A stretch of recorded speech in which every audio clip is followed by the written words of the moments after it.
Tehran کی سڑکوں پر آج ایک عجیب خاموشی ہے، لیکن یہ وہ خاموشی نہیں جو سکون لاتی، بلکہ یہ وہ خاموشی ہے جو کسی بڑے طوفان کا پیش خیمہ ہوتی ہے۔ 14 دنوں کی نرمی ختم ہو چکی، اب حکم ہے ہر شہری گھر میں رہے۔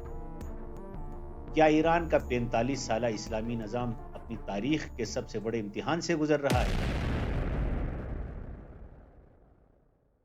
مریم لینڈ کے پرتعیش بنگلے میں بیٹھا رضا پہلوی ایرانیوں کو شہروں پر قبضے کی دعوت دے رہا، جبکہ تہران کی گلیوں میں سی آئی اے کی ٹارگٹ کلر سائلنسر پستول کے ساتھ فورسز کا شکار کر۔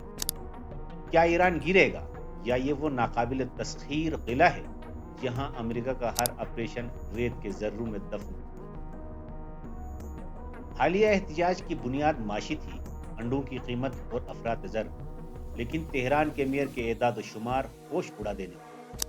ایک رات میں 2 ہسپتالوں پر حملہ ہوا، 48 فائر بریگیڈ کی گاڑیاں جلائی گئی، یہاں تک کہ 8 فائر فائٹرز مساجد کی آگ بجھاتے ہوئے زندہ جلا۔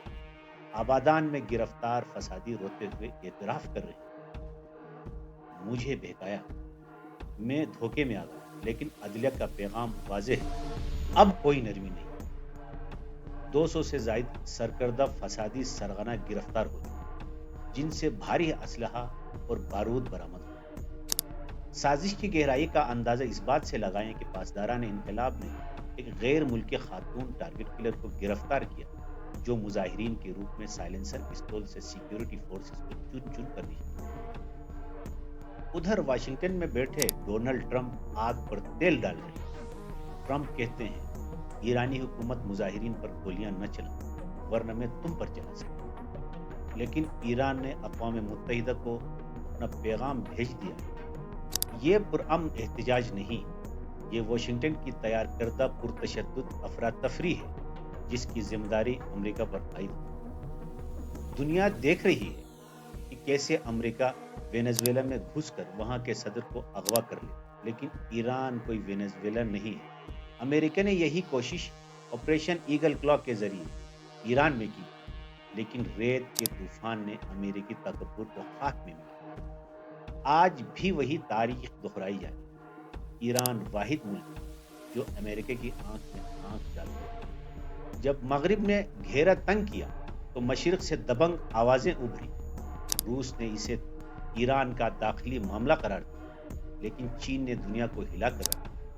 چینی وزارت خارجہ کا اعلان تھا، ہم خاموش تماشائی نہیں بن سکتے، ایران کو مالی، تکنیکی، انٹیلیجنس یا فوجی جو بھی مدد چاہیے چین فراہم کرے۔ یہ بیان ظاہر کرتا ہے کہ ایران عالمی سیاست میں کتنا اہم محرک ہے۔ گزشتہ 13 دنوں میں 16 سیکیورٹی اہلکار شہید ہو چکے، جن میں پاسداران انقلاب کے سابق کمانڈر کا بیٹا بھی شامل، جو مسجد کا دفاع کرتے ہوئے جان دے گئے۔ دشمن نے افواہ پھیلائی کہ سپریم لیڈر ماسکو بھاگ گئی۔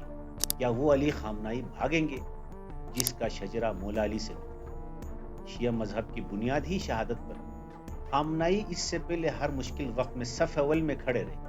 ان احتجاجوں کا ایک فائدہ یہ ہوا کہ نظام کو اپنے اندر موجود غداروں کو چن چن کر انجام تک پہنچانے کا موقع ملا۔ بدترین پابندیوں اور درجنوں سائنسدانوں کے قتل کے باوجود ایران آج میزائل اور ڈرون ٹیکنالوجی میں صف اول میں ہے۔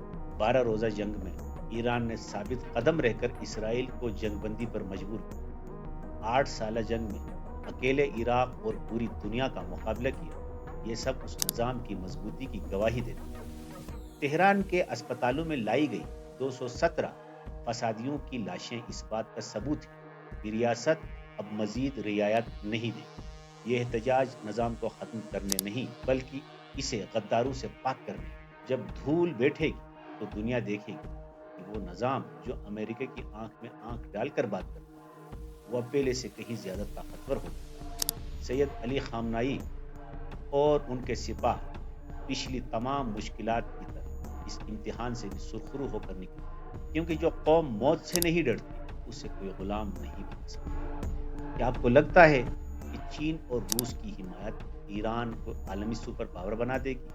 کیا امریکہ ایران کے موجودہ حالات کا فائدہ اٹھاتے ہوئے اس کے اوپر دوبارہ حملہ کرنے کی کوشش کرے گا، یا ایران ان حالات کے بعد مزید طاقتور ہو کے دنیا کے سامنے اترے گا؟ کمنٹ میں بتائیں اور دوام آن لائن کو سبسکرائب کریں۔ حق اور سچ کی جیت تک۔ اللہ حافظ۔ انشاءاللہ اگلے کسی دوسرے موضوع کے ساتھ آپ کی خدمت میں حاضر ہوں۔